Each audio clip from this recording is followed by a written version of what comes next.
BookTube, I'm Vanessa and today I'm here to do the Nope book tag.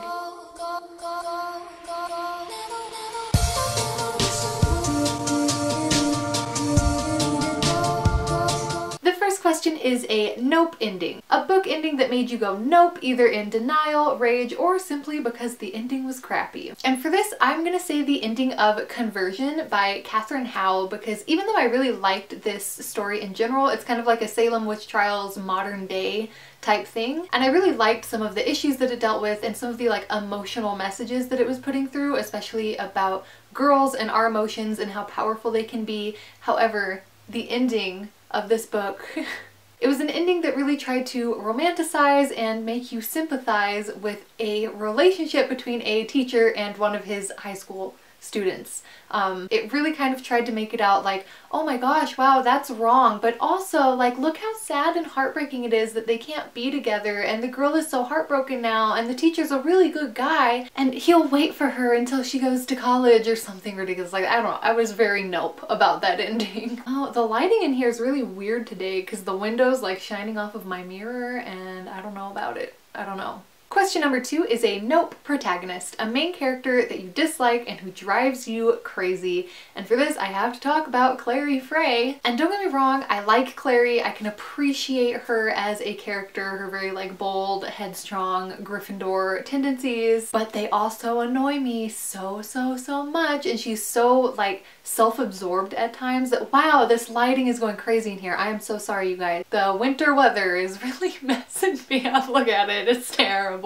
Okay, I closed my curtains and we should be good now. So, anyways, back to Clary. Yeah, she's just very self-absorbed sometimes and she just thinks about like, well, I want to do this because I want to be included and I'm sad that they're not including me because I'm not a real friggin' shadow hunter yet. And she does things as if she was already a real shadow hunter, and in doing so, she puts a lot of people in danger. She almost gets Luke friggin' poisoned and killed because she's just so rash and impulsive and she doesn't think about maybe other people have stakes in this situation and maybe there's a reason other people want you to do this a certain way, but you don't think about that, Clary, do you? No, because you only think about yourself. The third question is a nope series, which is a series that turned out to be one huge pile of nope. Either after you've invested all that time and energy on it, or a series that you decided to quit reading because it just wasn't worth it anymore. And for that, I'm going to say the Stalking Jack the Ripper series. I know a lot of people love this series, and that's great. I wish that I also loved this series because it's such a cool concept. The first one is like stalking Jack the Ripper, and she's like a forensic scientist who's trying to find Jack the Ripper, and then the next one is hunting Prince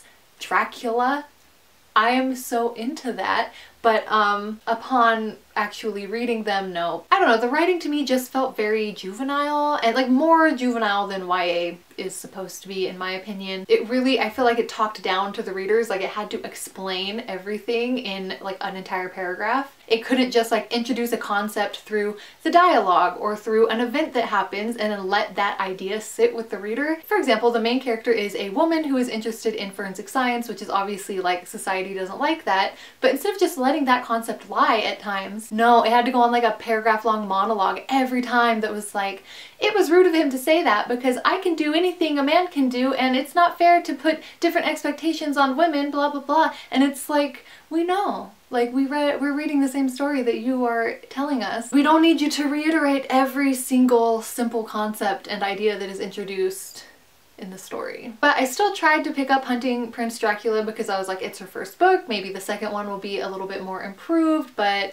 I got like 50 pages in and was just, nope, done, can't do it. Question 4 is a nope popular pairing, and that is a ship that you don't like. And for this, y'all are gonna hate me and I'm gonna get assassinated. I do not like Peter Kavinsky and Laura Jean. Don't get me wrong, I like their cute little love story about like, oh, she liked him in 7th grade and like their first kiss and like now they're reconnecting when they're older. Like, it's cute, but Peter Kavinsky is so far up Genevieve's ass the entire series, I cannot. And don't get me wrong, I can appreciate a guy that's still on like decent terms with his exes because in my opinion, sometimes that shows like maturity and that, you know, even though the relationship relationship ended, he wasn't a total rascal. Obviously, if she's still willing to vouch for him and be like, yeah, he's a good dude, that's cool. I like that. What I don't like is Peter Kavinsky defending Genevieve when she does something horrible to Lara Jean and not taking Lara Jean's side on fucking anything ever. I really hate it. And you know, another thing that I don't like about Peter Kavinsky, I'm spilling the tea here. I did not like in the third book how when Lara Jean is trying to decide what college she wants to go to and if she wants to, you know, go farther away from home or something, Peter is like not very supportive of it.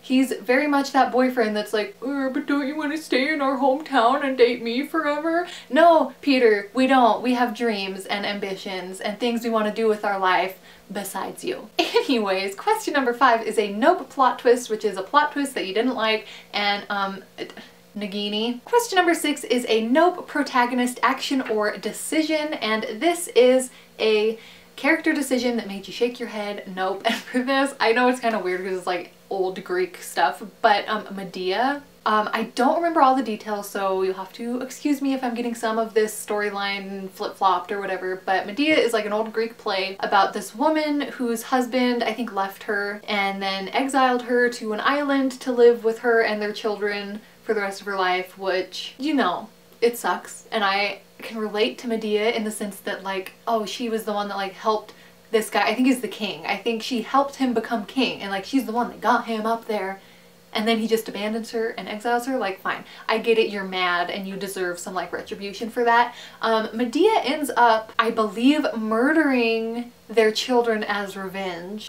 She kills her own children to get back at her ex-husband, and I just think that's a little too far, Medea. You gotta calm down. Question 7 is a nope genre, and that is a genre you will never read, which I don't have because I'm pretty much willing to read most genres, but one genre that I'm eerie about is hard, like technical male-driven sci-fi, which is just obnoxious to me because I'm not a science-driven person, and although I like sci-fi, like I like books that are like space and aliens and like other dimensional things, I don't want it to be too heavy on like I had to go to freaking MIT to understand this book. And then I say like male-driven sci-fi in the sense that a lot of sci-fi books that I have read when I was little, this is gonna be weird, my grandpa had a lot of sci-fi books and that's like his chosen genre, and so as a little kid, like 7, 8, 9, I was like reading like Piers Anthony and stuff just for fun, but it wasn't fun because let me tell you, a lot of these sci-fi books that are written by male authors are very creepy. They're very much like, oh, and then the alien woman with 16 boobs came and like had sex with the astronaut and it was really crazy, and it's like,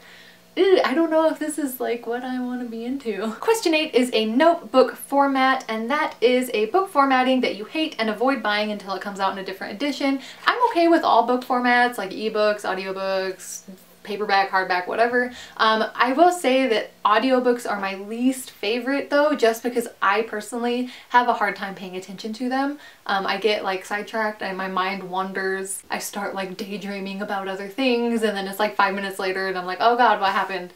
And I have to rewind and it's just annoying, you know? So I try to avoid audiobooks. The one exception to this is like memoirs and audiobooks that are read by their author in like a non-fiction-y type of format, if you know what I mean. Like I'm not into novels on audiobook. Question number 9 is a nope trope, and that is a trope that makes you go nope. One trope that I'm really over is the like girl that's, oh, I'm so shy and like misfitted and I don't fit in and I just don't have any friends because I like to stay home and like knit sweaters for my hamsters or something. I don't know, like that girl that's almost the not like other girls trope but in almost a different way, and I'm just not into that. Like it's not the world's fault that you're an introvert, and being an introvert doesn't make you like an enemy of society or something, and I don't like that books try to reinforce that idea. Question 10 is a nope recommendation, and that is a book recommendation that is constantly hyped and pushed at you that you simply refuse to read. And I mean, I'm not refusing to read it, but I really just have no interest in the like Throne of Glass series. I don't know, they just don't sound,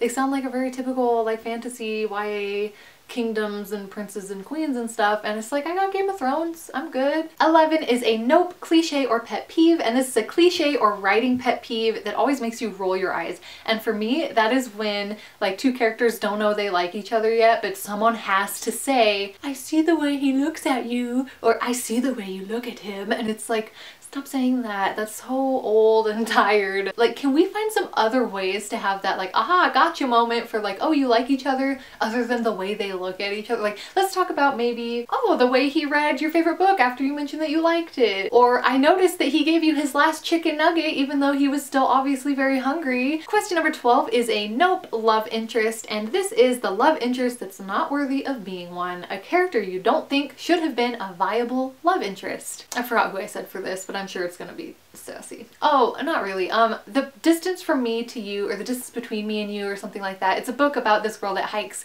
the Appalachian Trail in like 6 months. She goes all the way from like top to bottom or whatever, or she wants to. That's her dream and her ambition that she's been preparing for all her life. And then when she's on the trail, she meets a guy and he fucks it all up. And it's supposed to be romantic. That like he gets her lost in the woods and like eats poison mushrooms, and now she has to quit her hike to go take care of him in the hospital. Like, your hike got ruined and your life sucks now because you met some like crusty, dirty hiking man on a trail. I don't know. Like, I don't see how that was inspiring. Question number 13 is a nope book, which is a book that shouldn't have existed that made you say nope. And for that, I'm gonna say The Shack. I don't even know who it's by because I don't care. It's this book that's like about, it starts off really cool. It starts off like a thriller murder mystery about this guy whose daughter is kidnapped, and then they find that she was murdered in this shack in the forest. The guy like basically slips in his driveway and hits his head, and then is suddenly like at the shack with God, except for God is like embodied by like a sassy black lady and also like a whimsical Asian lady and some other one that I can't remember. And the whole time he's there, they're like teaching him about what God actually wants, and it's done in such a like poorly written like question and answer format. You know, it's not like, oh, these messages are portrayed through the story. It's like these messages are literally just, he asks God, hey God, why do you let bad things happen? And then God says, oh, well, I do it because this. And then that's like the whole book. It was very poorly written. I was reading this book in a college level literature class, which first of all, like, what the fuck? And second of all, I was also taking a creative writing class at the same time. It was like everything we were learning not to do, and it's like bad and a big no-no in creative writing. This book did it. This guy, the real MVP over here. Question 14 is a nope villain, and that is a scary villain antagonist that you would hate to cross and would make you run in the opposite direction. I just finished A Layer of Dreams, and the veiled woman in that book is nope. Like, I wouldn't deal with that. Basically, it's like when the dream walkers that can enter dreams go into this dream world, there's like this woman in like a old blood-stained dress, and she has a veil over her face, and she's walking by going, oh, murder, murder, and she's crying, and she has like a music box, and I don't know. Question number 15 is a nope death, a character death that still haunts you. There is a character that dies, and I won't say who, but in the Shades of London series, he's like one of my favorite characters, and his death haunts me because of the nature of this story. It has to do with ghosts and the afterlife and how they're still like here and stuff like that. So it's one of those deaths that is like, you don't know what's gonna happen with it. Is he gonna come back? Is he gonna be a ghost now? Like, can he still hang out with the other characters? Like, I don't know what's going on, and that's why it haunts me so much. And the last question is a nope author.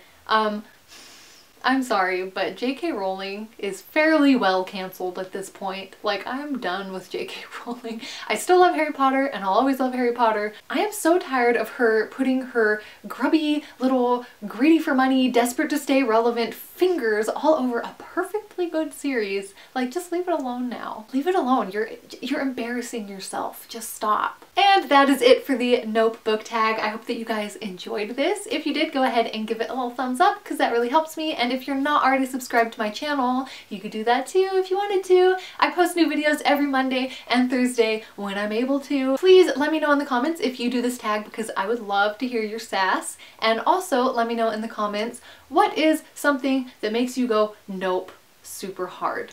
I hope that I get to talk to you soon. Bye!